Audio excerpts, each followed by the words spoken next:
কে সেই ইয়াহুদি মহিলা যে আল্লাহ রাসূল সাল্লাল্লাহু আলাইহি ওয়াসাল্লামকে বিষ খাইয়ে হত্যা করার চেষ্টা করেছিল? রোমান সম্রাট হিরাক্লিয়াস রাসূলুল্লাহ সাল্লাল্লাহু আলাইহি ওয়াসাল্লামকে এবং ইসলামকে দুনিয়ার বুক থেকে চিরতরে মুছে ফেলার জন্য বিশাল এক সৈন্যবাহিনী প্রস্তুত করে ইসলামের দিকে যাত্রা করল। রাসূলুল্লাহ সাল্লাল্লাহু আলাইহি ওয়াসাল্লাম এমন সময়ে কি পদক্ষেপ গ্রহণ করেছিলেন, কি করেছিলেন? রাসূলুল্লাহ সাল্লাল্লাহু আলাইহি ওয়াসাল্লামের জীবনের সর্বশেষ সামরিক অভিযান কেন যাত্রাপথেই থমকে গেল? আল্লাহ রাসূল সাল্লাল্লাহু আলাইহি ওয়াসাল্লামের ইন্তেকালের পূর্বে কি পূর্বাভাস, কি লক্ষণসমূহ দেখা গিয়েছিল? রাসূলুল্লাহ সাল্লাল্লাহু আলাইহি ওয়াসাল্লামের ইন্তেকালের শেষ মুহূর্তটা বুঝতে হলে তার আগের পরিস্থিতিটা কেমন ছিল, এই সময়টা আমাদেরকে একটু বুঝতে হবে। রাসূলুল্লাহ সাল্লাল্লাহু আলাইহি ওয়াসাল্লাম খায়বার বিজয় করলেন। আল্লাহ রাসূল সাল্লাল্লাহু আলাইহি ওয়াসাল্লাম অনেক বোঝা থেকে হালকা হলেন, নিজেকে একটু শান্ত হালকা অনুভব করছিলেন। রাসূলুল্লাহ সাল্লাল্লাহু আলাইহি ওয়াসাল্লাম খায়বার বিজয় করার পরে এক ইহুদি মহিলা রাসূলুল্লাহ সাল্লাল্লাহু আলাইহি ওয়াসাল্লাম যেখানে অবস্থান করছিলেন ওনার আশেপাশে সাহাবাদের কাছে এসে জিজ্ঞাসা করলেন, আল্লাহ রাসূল, গোশতের কোন টুকরাটি, কোন অংশটি খেতে পছন্দ করেন? সাহাবায়ে কেরামরা বললেন, আল্লাহ রাসূল সাল্লাল্লাহু আলাইহি ওয়াসাল্লাম বকরির সামনের যেই হানা, সামনের পা রয়েছে, এটার গোশত খেতে আল্লাহ রাসূল পছন্দ করতেন। ইহুদি মহিলা সে অনেক সুন্দর করে একটি বকরি ভুনা করল, ভুনা করে সেখানে পুরো বকরিতে সে বিষ মিশ্রিত করলো, খুবই বিষাক্ত একটি বিষ মিশ্রিত করলো। এবং বিশেষ করে রাসূলুল্লাহ সাল্লাল্লাহু আলাইহি ওয়াসাল্লাম যেই অংশটি বেশি পছন্দ করতেন ওখানে আরও বেশি করে বিষ মিশ্রিত করলো। এই ইয়াহুদিরা এরা দুনিয়ার বুকে এমনই এক অভিশপ্ত জাতি যাদের কাছে আল্লাহ রাব্বুল আলামিন অসংখ্য অগণিত নবী রাসূল প্রেরণ করেছেন এবং এরা বেশিরভাগ নবী রাসূলকেই হত্যা করেছেন, বেশিরভাগ নবী রাসূলকে অনেক বেশি কষ্ট নির্যাতন দিয়েছেন। এবং সেই কাল থেকে শুরু করে এখন পর্যন্ত পুরো বিশ্বের মধ্যে যদি অশান্তি সৃষ্টি করা, পুরো বিশ্বকে কষ্ট দেওয়ার মতো কোনো জাতি থেকে থাকে তারা হচ্ছে এই ইয়াহুদি জাতি। তো ইয়াহুদি মহিলা সে গোশত ভুনা করে নিয়ে এসে আল্লাহ রাসূল সাল্লাল্লাহু আলাইহি ওয়াসাল্লামের দরবারে উপস্থাপন করল। আল্লাহ রাসূল সাল্লাল্লাহু আলাইহি ওয়াসাল্লাম উনি সামনের হানার অংশ থেকে একটি টুকরা নিয়ে মুখে দিলেন। পাশে ওনার আরও কয়েকজন সাহাবা বসেছিলেন, ওখান থেকে একজন উনিও একটি গোশতের টুকরা নিয়ে মুখে ভরলেন। মুখে ভরে নিয়ে রাসূলুল্লাহ সাল্লাল্লাহু আলাইহি ওয়াসাল্লাম যখন চাবাচ্ছিলেন, গিলে ফেলেননি, এমন সময় আল্লাহ রাসূল সাল্লাল্লাহু আলাইহি ওয়াসাল্লাম মুখে দিয়ে সেটা মুখ থেকে উগলে ফেলে দিলেন। রাসূলুল্লাহ সাল্লাল্লাহু আলাইহি ওয়াসাল্লাম বললেন, এই হাড্ডি আমাকে বলছে যে এর সাথে বিষ মিশ্রিত করা আছে। এবং তিনি তাকিয়ে দেখেন যে সাহাবী ওনার সঙ্গে গোশত মুখে দিয়েছিলেন, উনি গোশতটা গিলে ফেলেছেন। আল্লাহ রাসূল যখন এই কথাটি বললেন যে এই হাড্ডি আমাকে বলছে এই গোশতে বিষ মিশ্রিত করা আছে, তখন যে ইয়াহুদি নারী এই গোশত আল্লাহ রাসূলকে উপহার দিয়েছিল তাকে ডেকে নিয়ে আসা হলো। আল্লাহ রাসূল তাকে জিজ্ঞাসা করলেন যে তুমি কেন এই কাজ করলে? সে ইয়াহুদি মহিলা, তারা এতই চতুর, তারা এতই চালাক, সে এমন একটি সরল জবাব দিল। সে বলল, আমি ভেবেছিলাম আপনি যদি মিথ্যাবাদী হয়ে থাকতেন, আপনি যদি শুধুমাত্র একজন বাদশাহ হয়ে থাকতেন, তাহলে এই গোশত খেয়ে আপনার মৃত্যু হয়ে যেত, আমরা বেঁচে যেতাম। আর আপনি যদি আল্লাহর পক্ষ থেকে সত্য নবী হয়ে থাকতেন, তাহলে তো অবশ্যই আপনার কাছে খবর চলে আসার কথা যে এই গোশতের ভিতরে বিষ মিশ্রিত আছে, আপনি তো এটা আগেই জেনে যাওয়ার কথা।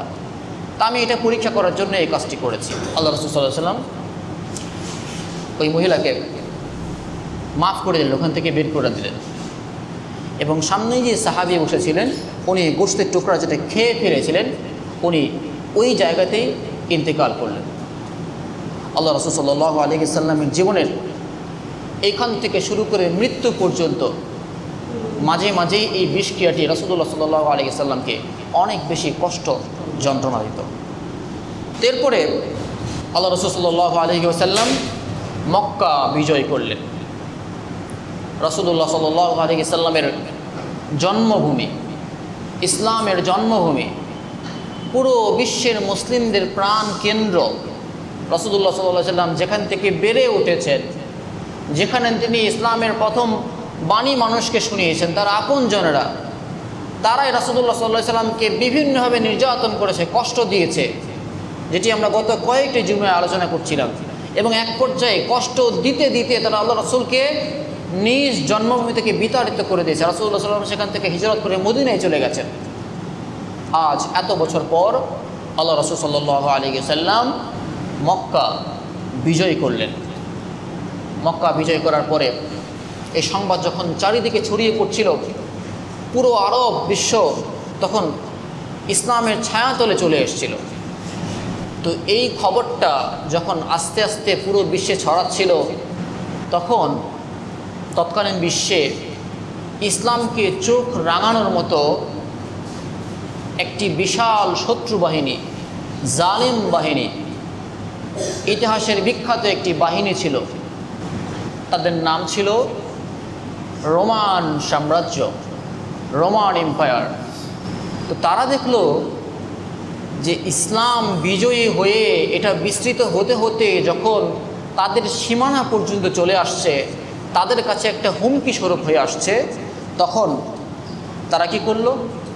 রোমান সম্রাটের তৎকালীন যে সম্রাট ছিল, সম্রাট হেরাক্লিয়াস, সে বিশাল বড় এক বাহিনী প্রস্তুত করলো। সে মুসলিমদেরকে ধ্বংস করার জন্য, ইসলামকে চিরতরে মুছে ফেলার জন্য সে বিশাল বড় এক বাহিনী প্রস্তুত করলো। সে দেখলো যে রাসূলুল্লাহ সাল্লাল্লাহু আলাইহি ওয়াসাল্লাম এত কষ্ট করে এত অভিযান চালিয়ে যখন মক্কা বিজয় করেছেন, এখন তো ওনারা স্বভাবতই একটু আনন্দ উচ্ছ্বাস করবেন, একটু বিশ্রাম নেওয়ার চেষ্টা করবেন। এই সুযোগটাতে সে ইসলামকে মুছে ফেলার চেষ্টা করছিল। তো মুসলিমদের এমন সময়ে যখন এরকম একটা দুঃসংবাদ আসলো, তৎকালীন বিশ্বের সবচেয়ে শক্তিধর যেসব সেনাবাহিনী তারা মুসলিমদের প্রতি আক্রমণ করার জন্য আসছিল, মুসলমানদের মধ্যে তখন একটি আতঙ্ক বিরাজ করতে শুরু করলো। সামান্য কোনো শব্দ হলেই, সামান্য কোনো ভয় আসলেই, কিছু হলে তাদের মনের ভিতরে আতঙ্ক বিরাজ করত। তো এই ঘটনাগুলো আরও বিস্তারিত আছে। আমরা এটা যখন এই তাবুকের যুদ্ধ সম্পর্কে জানবো, স্টেপ বাই স্টেপ আসবো, তখন বিস্তারিত আলোচনা করার চেষ্টা করবো। আমি সংক্ষেপে জাস্ট মূল পয়েন্টগুলো আপনাদেরকে বোঝানোর চেষ্টা করছি। তো যখন এমন পরিস্থিতি তৈরি হলো, মুসলিমদের যখন একটু ভিতরে সংশয়, ভীত কাজ করছিল, তখন আল্লাহ রাসূল সাল্লাল্লাহু আলাইহি ওয়াসাল্লাম দ্রুত বিশাল বাহিনী প্রস্তুত করে তাবুকের উদ্দেশ্যে রওনা করলেন। রাসূলুল্লাহ সাল্লাল্লাহু আলাইহি ওয়াসাল্লাম নিজে তাবুকের উদ্দেশ্যে তার সাহাবাদেরকে নিয়ে রওনা করলেন। এবং তাবুকের ময়দানে গিয়ে যখন সাহাবারা পৌঁছালো, সম্রাটের সৈন্যদলরা তারা ভেবেছিল যে তারা এত বড় সৈন্য সামন্ত নিয়ে আসছে, মুসলিমরা হয়তো ভয় পেয়ে যাবে, তারা হয়তো ঘর থেকে বের হবেই না।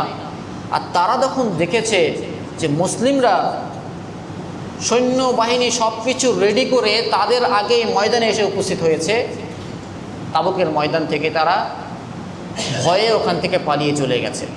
তাবুকের যুদ্ধটা আর সংগঠন হয়নি। বিনা যুদ্ধে আল্লাহ রাসূল সাল্লাল্লাহু আলাইহি ওয়াসাল্লাম তাবুকের যুদ্ধ বিজয় করলেন এবং এই ঘটনাটি পুরো বিশ্বে ছড়িয়ে গেল।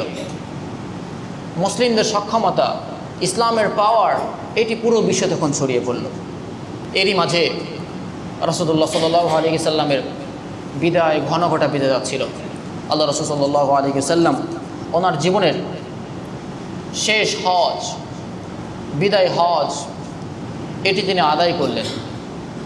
বিদায় হজের সময়ে আল্লাহ রাসূল সাল্লাল্লাহু আলাইহি ওয়াসাল্লামের সঙ্গে পুরো বিশ্ব থেকে প্রায় 1,40,000, মতান্তরে 1,44,000 এরকম সাহাবেরা জমায়েত হয়েছিলেন বিদায় হজে।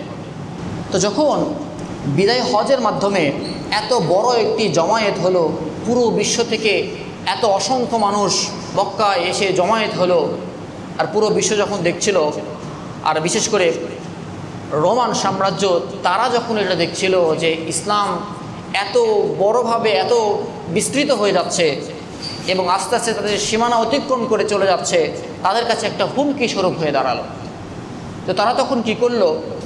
সরাসরি কোনো যুদ্ধে বা সরাসরি কোনো ঝামেলায় গ্যাঞ্জামে না এসে তারা কি করলো, তারা তাদের সাম্রাজ্যের আশেপাশে যারা ইসলাম গ্রহণ করছিল তাদের উপরে অনেক বেশি অন্যায় অত্যাচার জুলুম নিপীড়ন করছিল।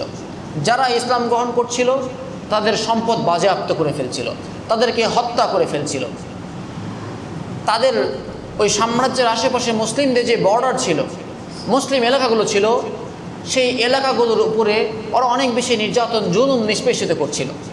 সেই সময় এমন একটি ধারণা তৈরি হয়ে গিয়েছিল গির্জা থেকে যে কঠোর শাসন করা হবে, এই শাসনের বিরুদ্ধে কথা বলার মতো মানুষ পৃথিবীতে কেউ নাই।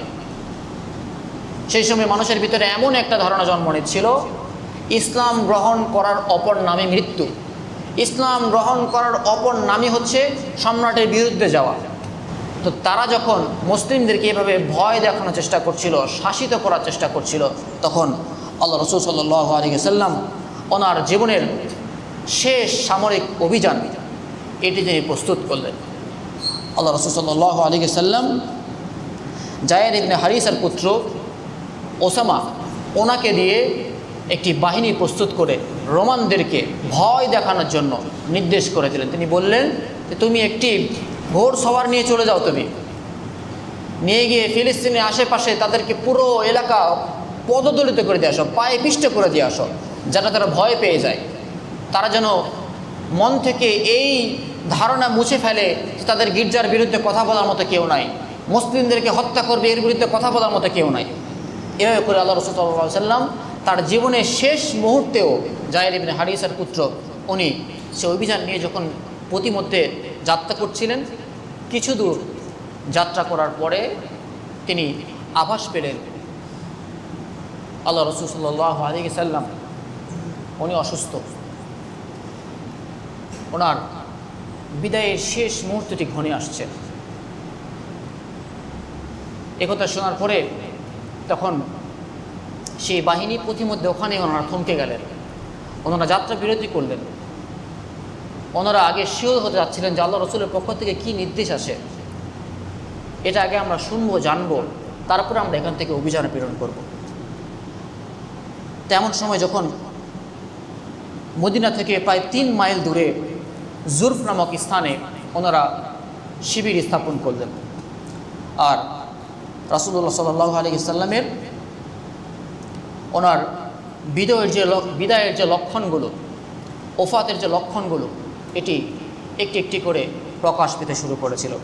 যেমনটি বিশেষ করে আল্লাহ রাসূল সাল্লাল্লাহু আলাইহি ওয়াসাল্লাম প্রতি রমজান মাসেই শেষ 10 দিন ইতিকাফ করতেন, কিন্তু শেষবার তিনি রমজান মাসে 20 দিনের জন্য ইতিকাফ করলেন। হযরত জিবরিল আলাইহিস সালাম প্রতি বছর আল্লাহ রাসূল সাল্লাল্লাহু আলাইহি সাল্লামকে রমজান মাসে এসে পবিত্র কোরআন মাজিদ প্রথম থেকে শেষ পর্যন্ত একবার রিভাইজ করাতেন, কিন্তু শেষবার রাসূলুল্লাহ সাল্লাল্লাহু আলাইহি সাল্লামের জীবনের শেষ মুহূর্তে সেই রমাদানে জিবরিল আলাইহিস সালাম 2 বার কোরআনকে রিভিশন করালেন। রাসূলুল্লাহ সাল্লাল্লাহু আলাইহি সাল্লাম বিদায় হজে তিনি বলেছিলেন, আমি জানি না এবছর এই স্থানে তোমাদের সাথে আর মিলিত হতে পারবো কিনা।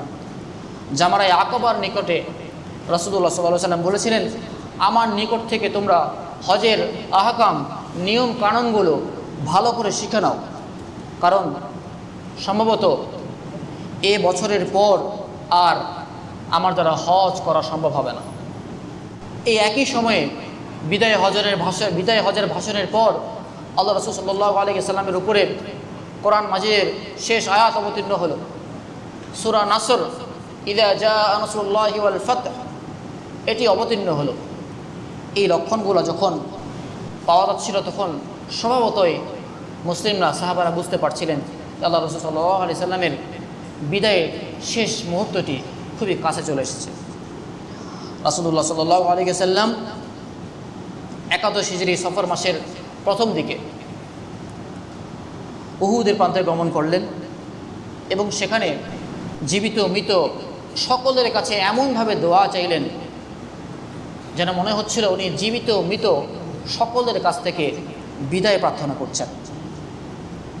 এরপর আল্লাহ রাসূল সাল্লাল্লাহু আলাইহি ওয়াসাল্লাম ওখান থেকে ফিরে এসে মসজিদে নববীর মিম্বারে দাঁড়িয়ে তিনি মুসলিমদেরকে বললেন, আমি তোমাদের এই যাত্রী দলের প্রধান, আমি তোমাদের উপর সাক্ষী, আল্লাহর কসম আমি এখন আমার হাউজে কাউসার দেখতে পাচ্ছি। হাউজে কাউসার এটি হচ্ছে আল্লাহ রাব্বুল আলামিনের পক্ষ থেকে আল্লাহ রসুলের জন্য অন্যতম একটি উপহার। আল্লাহ রসুল সাল্লাল্লাহু আলাইহি ওয়াসাল্লাম মৃত্যুর পূর্ব মুহূর্তে সে হাউজে কাউসার কোথায় তিনি থাকবেন সেটি তিনি দেখতে পাচ্ছিলেন। আল্লাহ রসুল সাল্লাল্লাহু আলাইহি ওয়াসাল্লাম বললেন, আমাকে পৃথিবী এবং পৃথিবীর খাজানা সমূহের চাবি দিয়ে দেওয়া হয়েছে।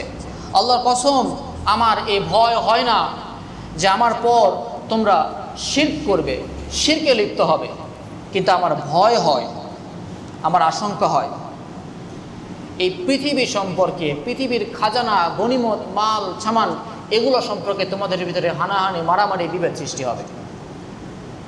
এভাবে করে আল্লাহ রাসূল সাল্লাল্লাহু আলাইহি ওয়াসাল্লাম মুসলিমদেরকে বিভিন্ন দিক নির্দেশনা ওসিয়ত দিতে থাকছিলেন বেশি বেশি করে। জান্নাতুল বাকিতে মধ্যরাতে তিনি গমন করলেন, কবরবাসীদের জন্য তিনি জিয়ারত করছিলেন, দোয়া করছিলেন। তিনি বললেন, ওহে জান্নাতুল বাকিবাসী, ওহে কবরবাসী, তোমাদের উপরে সালাম বর্ষিত হোক। দুনিয়ার মানুষ এখন যে অবস্থায় আছে তার তুলনায় তোমাদের অবস্থান অনেক ভালো অবস্থানে রয়েছে। অন্ধকার রাত্রির ন্যায় অসংখ্য অনিষ্টতা এই জামানার উপরে, এই মানুষদের উপরে একটার পর একটা প্রতি রাত যেভাবে আসে এই রকম প্রতি রাতের মতো অনিষ্ট এই জামানার প্রতি, এই মানুষের প্রতি ধেয়ে ধেয়ে আসছে। ভবিষ্যৎ প্রজন্ম অতীত প্রজন্মের তুলনায় অধিক অন্ধকার, অধিক খারাপ। এরপরে কবরবাসীকে তিনি শুভকামনা জানালেন যে তোমাদের সঙ্গে অতি শীঘ্রই আমি মিলিত হতে যাচ্ছি। 81 হিজরি, 11 হিজরি, সফর মাসের শেষের দিকে আল্লাহ রাসূল সাল্লাল্লাহু আলাইহি ওয়াসাল্লামের অসুস্থতার সূচনা তৈরি হলো। আল্লাহ রাসূল সাল্লাল্লাহু আলাইহি ওয়াসাল্লাম একটি জানাজা করার উদ্দেশ্যে জান্নাতুল বাকিতে গেলেন। সেখান থেকে ফেরার পথে রাসূলুল্লাহ সাল্লাল্লাহু আলাইহি ওয়াসাল্লামের প্রচণ্ড মাথা ব্যথা শুরু হলো এবং গা থেকে অনেক বেশি উত্তাপ ছড়াতে লাগছিল। আল্লাহ রাসূল সাল্লাল্লাহু আলাইহি ওয়াসাল্লামের এটি ছিল মৃত্যুর পূর্বে তার যে রোগের সূচনা, এখান থেকেই রাসূলুল্লাহ সাল্লাল্লাহু আলাইহি ওয়াসাল্লামের সূচনা শুরু হয়, অসুস্থতা শুরু হয়। ক্রমান্বয়ে ওনার অসুস্থতা বাড়তে থাকলো। শেষ সপ্তাহের দিকে রাসূলুল্লাহ সাল্লাল্লাহু আলাইহি ওয়াসাল্লামের শারীরিক অবস্থা যখন অনেক বেশি অবনীত হয়ে যাচ্ছিল, তিনি এমন অসুস্থতা পর্যায়ে চলে গেলেন বিছানা থেকে নিজে উঠতে পারছিলেন না। তিনি তখন বারবার ওনার বিবিগণকে জিজ্ঞাসা করছিলেন, আগামীকাল আমি কোথায় থাকব, আগামীকাল আমি কোথায় থাকব। এভাবে করে তিনি ওনার বিবিদেরকে জিজ্ঞাসা করছিলেন। রাসূলুল্লাহ সাল্লাল্লাহু আলাইহি ওয়াসাল্লাম উনি ওনার বিবিদের জন্য নির্ধারিত দিন রাখতেন এবং নির্ধারিত দিনে পালাক্রমে তিনি সকল বিবিদের ঘরে অবস্থান করতেন। কিন্তু শেষ সময়ে আল্লাহ রাসূল সাল্লাল্লাহু আলাইহি ওয়াসাল্লাম বারবার বলছিলেন যে আগামীকাল আমি কোথায় থাকব, আগামীকাল আমি কোথায় থাকব। বিবিরা যখন বুঝতে পারলেন যে রাসূলুল্লাহ সাল্লাল্লাহু আলাইহি ওয়াসাল্লামের বিদায় মুহূর্তে, তখন ওনারা বলেন যে ইয়া রাসূলুল্লাহ, আপনার যেখানে পছন্দ, যেখানে ভালো লাগে আপনি সেখানে থাকেন। আল্লাহ রাসূল সাল্লাল্লাহু আলাইহি ওয়াসাল্লাম তখন আম্মাজান আয়েশা সিদ্দিকা রাদিয়াল্লাহু তাআলা আনহু ওনার গৃহে গমন করলেন এবং তিনি সেখানে একা যেতে পারছিলেন না। বর্ণনায় আছে ফজল ইবনে আব্বাস এবং আলী ইবনে আবু তালিব এই দুইজনের কাঁধে করে আল্লাহ রাসূল সাল্লাল্লাহু আলাইহি ওয়াসাল্লাম শিশরে শিশরে আয়েশা সিদ্দিকা রাদিয়াল্লাহু তাআলা আনহুর ঘরে গেলেন। নড়াচড়া শক্তি পাচ্ছিলেন না।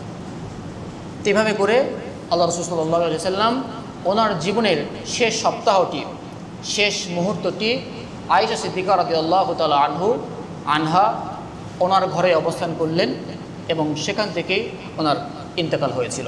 তো সময় শেষের দিকে আমরা এখানে শেষ করছি।